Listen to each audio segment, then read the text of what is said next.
Et bonjour à tous. Alors, nouvelle vidéo, aujourd'hui on va faire un feu de camp, comme ceci. Et en fait, oui je sais, par contre c'est pas idéal vu la température dehors, hein, mais bon, on va pas se plaindre, pour une fois il fait chaud. Il fait trop chaud même. Donc voilà. Donc feu de camp, pourquoi? Parce que c'est quelque chose qui m'a été demandé pas mal sur le Discord, et c'est vrai que quand on fait un peu l'état des lieux des tutos qu'on trouve actuellement sur internet, c'est le drame, c'est-à-dire qu'il y a d'une part les tutos sans commentaire avec une petite musique de fond, et c'est bien, mais on peut suivre, mais on sait pas trop ce qu'on fait. Et alors après, il y a mes préférés, c'est les speedruns qui te mettent un tuto. Alors c'est bien, le tuto il fait 2 minutes, mais rien compris. Donc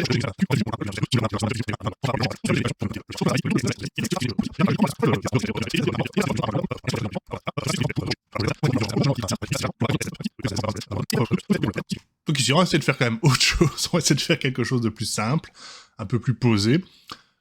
Et donc, comme d'habitude, la vidéo est découpée en sections, donc si vous voulez pas juste la flamme, voilà, vous cliquez sur la section flamme et vous saurez comment faire une flamme. Voilà. On voit ça juste après le générique.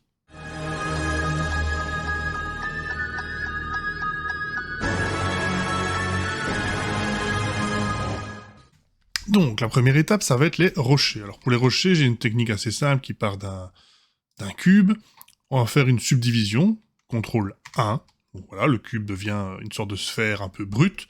Si vous ne voulez pas faire CTRL 1, ou si vous voulez savoir le raccourci, simplement ajouter un modifier à type subdivision avec 1. Enfin, un niveau 1 de voilà. Ensuite, on va le couper. On va le trancher en face plate. Pour ce faire, le mieux, c'est de le sélectionner, tabulation. En fait, on peut même appliquer le modifier, voilà. Donc, une fois qu'on a ça, on va aller ici. Et vous voyez que le couteau ou le bisect, ce qui nous intéresse, c'est le bisect. Donc, c'est le deuxième ici. Et en fait, ce bisect, si je fais A pour tout sélectionner et que je coupe, comme ceci, hop, j'ai un petit menu qui apparaît et je vais dire « Remplis-moi la face... » Enfin, en fait, enlève ce qui dépasse, ce qui est en dehors de ma sélection, vers l'extérieur, donc outer, inner c'est intérieur, et fill, ça c'est pour dire ne laisse pas un trou béant, remplis la face, quoi. Et on va faire ça plusieurs fois, donc tabulation, A, on change un petit peu l'angle, hop, on coupe, hop, hop. Voilà, et ainsi de suite, on va le faire à chaque fois sous des angles un petit peu différents. Peu importe, hein, voilà. Hop, hop, et on fait ça ainsi de suite, jusqu'à ce qu'on ait une forme qui nous plaît pour notre rocher. Voilà, moi je laisse comme ça, c'est bien. On va s'attaquer au bois, du coup, alors on fera plusieurs rochers ensuite en cercle. Hein. Alors pour le bois, généralement, on peut partir d'un cylindre, avec 8 faces, ça suffira largement, que l'on va agrandir, donc SZ, hop, voilà, comme ceci. Oui, couper, enfin ça c'était un test précédent, vous inquiétez pas, donc on n'a pas besoin de ça pour le SZ. On verra après pourquoi on aura besoin. Et on va faire 2 loop cuts. Ce qu'on peut faire, donc loop cut CTRL R, hein, ceci, et puis clic droit, enfin clic gauche pour confirmer et clic droit pour ne pas déplacer. Et on va faire un Alt clic gauche, on va sélectionner le tour. On peut par exemple scale un petit peu, comme ceci, voilà, pour que ce soit pas parfaitement cylindrique, quoi. Et on va utiliser en fait les différents points que ça a générés pour faire des petites entailles. On fait CTRL B pour faire un biseau, et on fait V pour qu'il se fasse sur un point. Puis on va sélectionner les points, on va faire GG pour... G, vous connaissez, c'est déplacer, mais GG, c'est déplacer le long de l'axe. Enfin, en gros, c'est un petit peu contraint, quoi.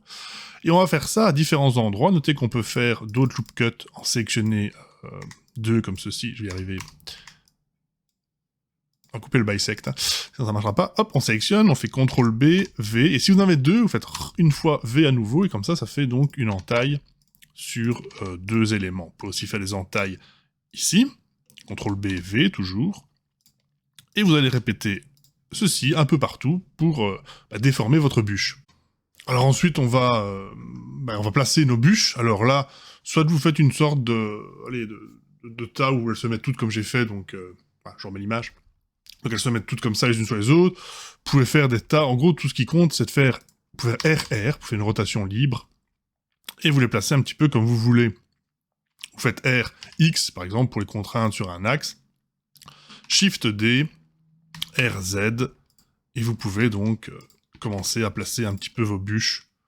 Il faut que ça ait l'air en équilibre, évidemment, donc ça, c'est vous qui voyez un petit peu comment vous voulez vous y prendre.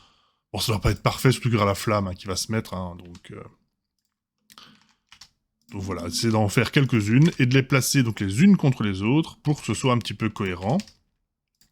Alors là, le problème, c'est qu'elles sont toutes identiques, donc ce qui peut être intéressant de faire ensuite, en fait, c'est des rotations. Alors on va les faire non pas globales, on va les faire peut-être locales. Donc sur la bûche elle-même, R, X 180, pouf. Celle-ci, je vais faire R, Z 180, R, Y 180, voilà. Histoire qu'on ait à chaque fois un petit peu donc, des faces différentes qui apparaissent. Bon, voilà. Donc celle-ci, ça n'ira pas, il faut que je la baisse un petit peu. Remettez en global par contre, donc j'ai Z. Voilà. Bon, après, c'est pas grave si elles sont pas toutes parfaitement au sol, hein, mais voilà. Essayez donc de faire quelque chose et d'empiler autant de bûches que vous le voulez pour votre feu. Voilà, une fois que vous avez plus ou moins vos bûches placées comme vous le voulez, on va reprendre le petit caillou qui est ici, voilà. On va l'agrandir. Alors, avec la touche 1 du clavier, avec des chiffres, quoi, en gros, on va se placer donc en vue sur le devant, voilà, ou sur le côté, enfin, peu importe, et on va donc placer donc, le caillou à la bonne hauteur, regarde ici. Voilà. Et puis en vue 7, vue du dessus, on va faire Shift D, Shift Z pour... Shift D, c'est dupliquer. Shift Z, c'est pour que ça bouge en... Bon, en fait, j'aime pas donner Shift Z, c'est pour déplacer sur tous les axes, sauf l'axe Z. Mais comme je suis en vue du dessus, il va naturellement me contraindre, en fait. Voilà. Et n'hésitez pas aussi à faire des petites rotations avec RR pour donner un petit côté aléatoire à chaque caillou. Voilà. Évidemment, il y en a qui peuvent être plus grands, hein, et d'autres plus petits. Un petit peu de variation. Alors, hop. Voilà, voilà. Quelque chose comme ceci. Et une fois que ça vous plaît, voilà, on va pouvoir s'attaquer à la flamme. Alors, pour la flamme, on va partir d'une icosphère. Ou on peut même partir d'un cube. Je vais vous montrer qu'on peut le faire d'un cube, en fait. On va faire un cube. Je vais appuyer sur slash pour ne le voir que lui, hein, comme ça j'oublie le reste. Je vais faire CTRL 2 pour faire une subdivision, que je vais appliquer tout de suite. Donc, hop, hop. Puis je vais passer en mode édition, je vais sélectionner la pointe ici. Je vais passer en édition proportionnelle, et je vais choisir Sharp, donc pour avoir quelque chose de pointu, et pas arrondi. Hop.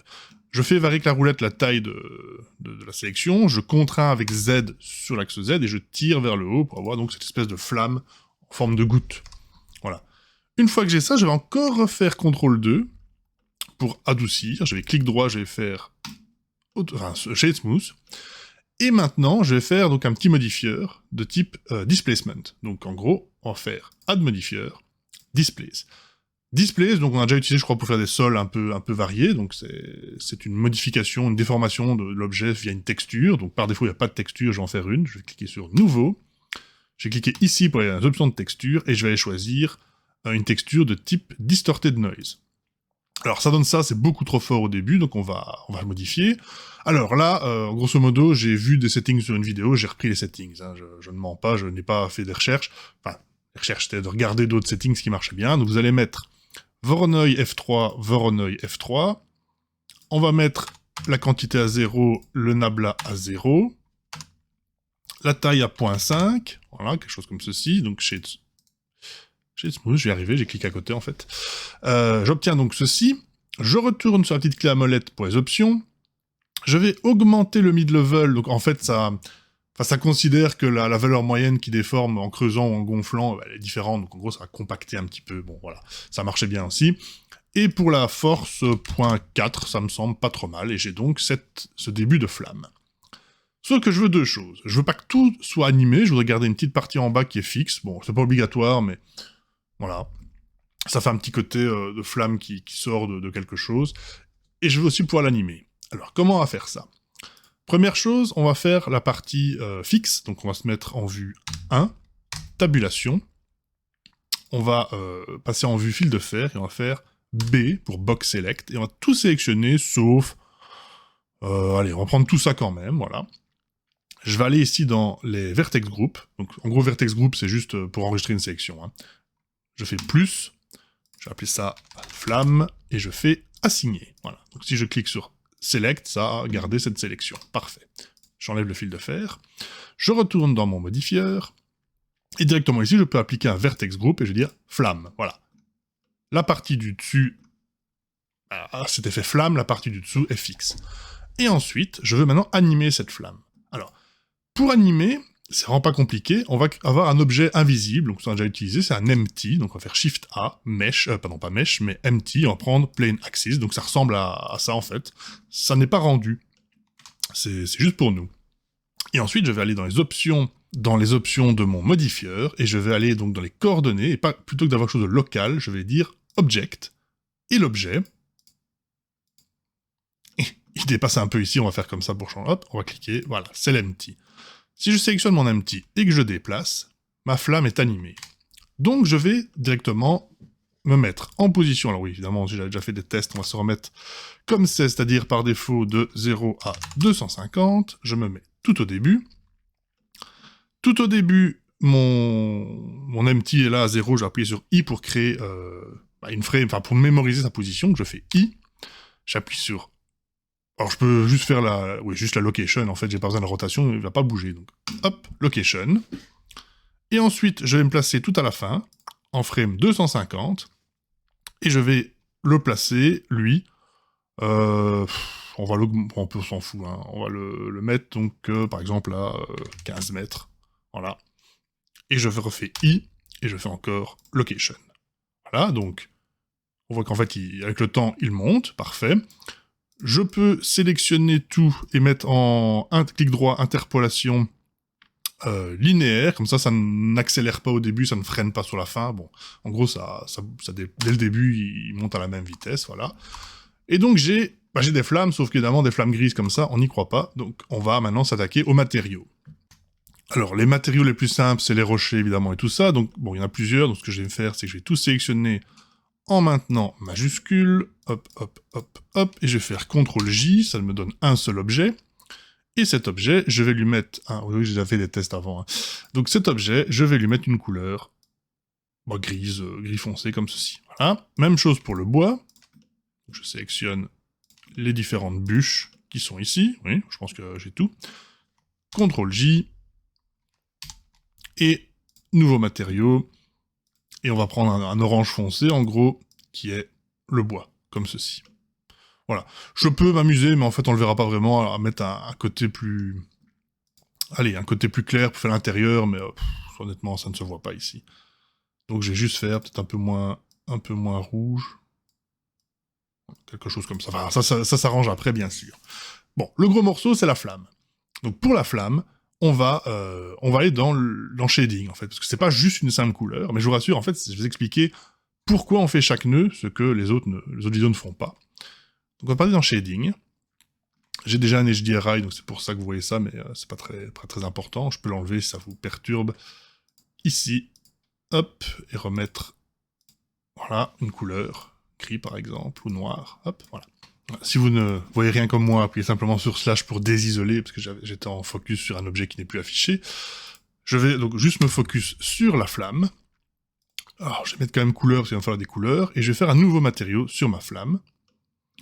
Et cette flamme, donc qui est celle-ci, hein, je vais y mettre non pas je zoome un peu, non pas un principal BSDF, mais une émission, donc en gros, une lumière qui ne répond pas aux ombres, etc. Donc un matériau plutôt qui est juste une couleur pure et qui brille en plus, donc search, émission, voilà, je sélectionne, je relis, donc on peut commencer à regarder, voilà, donc j'ai donc cette flamme qui, pour l'instant, est une flamme toute blanche.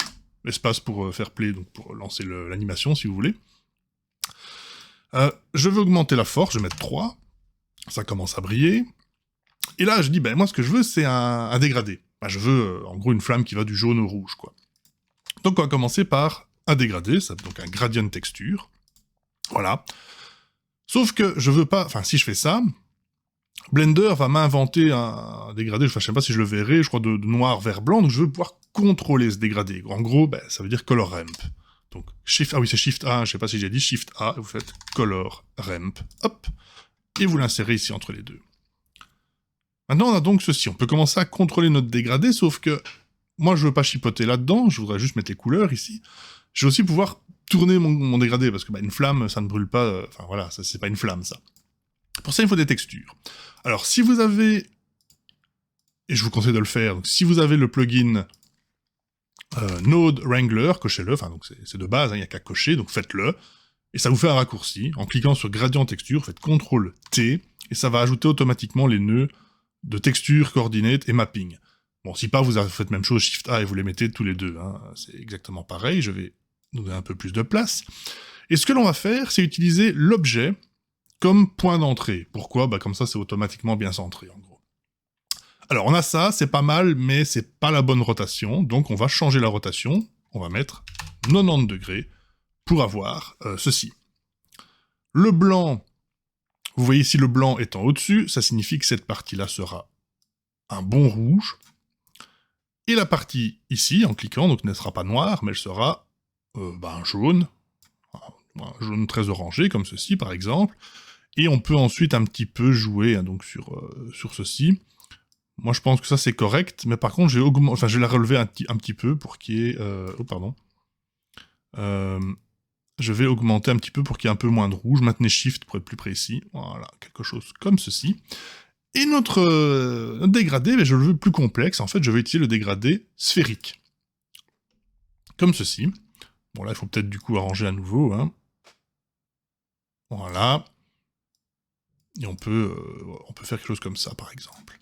Et on a donc notre flamme. Alors, le petit bonus, c'est les particules. Donc, on va retourner dans Layout. On peut d'ailleurs maintenant afficher, sauf que comme j'ai pas de lampe, c'est pas incroyable. Alors, j'ai déjà mis quelques lampes avant. Comme ça, j'ai une scène qui ressemble à quelque chose. Je vais donc ajuster le sol et je vais vous montrer ce qu'il y a. Donc, nous avons... Je vais mettre la caméra. Nous avons une caméra. Oui, que j'ai alignée donc sur la vue. Nous avons une lampe ici de type jaune. Donc, c'est une Shift-A. Light, Effect Area, donc vous avez une lampe, une sorte de projecteur, comme ça, que j'ai mis de type que j'ai mis donc comme de type ellipse, sur 50 watts, bon ça dépend de l'échelle de l'image bien sûr. J'en ai une de ce côté-ci qui elle est plutôt rouge, j'en ai une ici qui donne à l'arrière qui est plutôt bleue, ok, normalement c'est tout, et j'ai un sol qui est juste noir sans avoir rien changé d'autre, voilà. Comme ça j'ai mon setting, et ignorez cette petite particule, on va la mettre là pour l'instant. Alors, pour les particules, on va donc générer, une particule, en fait c'est un cube, hein, donc mesh, cube, voilà, j'ai fait un petit cube, je l'ai réduit, comme ceci, CTRL A, et j'applique l'échelle. Pour le matériau, j'ai dit, je vais reprendre le même que celui-là, qui est donc, en gros c'est une émission, moi j'aurais pu mettre une émission jaune tout simplement. Hein. Alors, on va cliquer sur notre feu, on va aller dans les modifieurs, et on va ajouter un particule système. Voilà. Alors par défaut, ça fait pas du tout ce qu'on veut, ça fait des particules qui tombent, c'est normal. Donc on va les modifier, les options de notre système de particules. Bon déjà on va diminuer, on va mettre plutôt 200, ça devrait suffire. Ensuite, on va commencer dans un ordre logique, même si c'est pas de haut en bas du coup, on va commencer par mettre 0 gravité, comme ça les particules flottent. Bon, c'est pas mal, mais moi je voudrais bien qu'elles flottent vers le haut. On ne peut pas normalement mettre de gravité négative. On peut faire de gravité négative. J'allais vous dire de vous montrer autre chose avec des vecteurs, mais en fait, on va faire une gravité négative de moins 0.5, à mon avis. Et voilà, on a donc ça. Le problème, c'est que, ouais, c'est bien, mais les particules accélèrent. En montant, c'est pas vraiment ça que je veux. Elles ont l'air d'accélérer, donc je vais remettre 0. Et à la place, je vais simplement mettre un petit vecteur de direction au début. Alors pour ce faire, on va aller dans Vélocité, et on va simplement mettre, je sais pas moi, 0.5. Je recommence au début. Voilà, donc ça c'est pas trop mal. Peut-être un peu plus fort.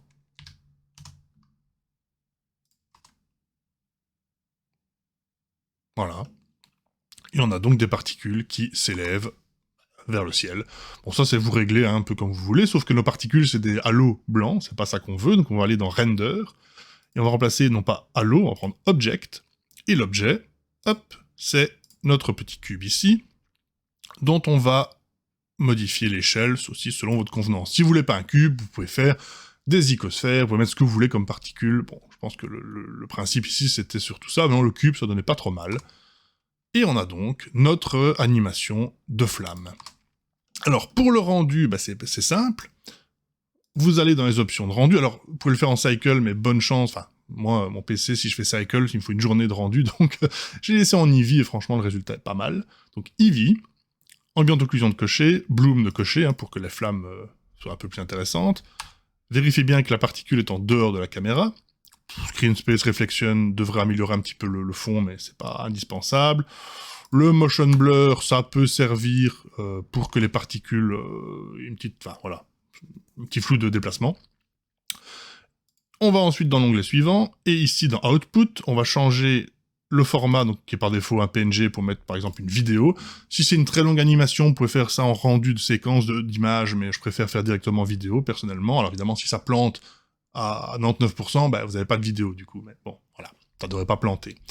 Donc FFmpeg, pour ce qui est des options, bah, vous pouvez augmenter la qualité, vous pouvez changer le codec, voilà.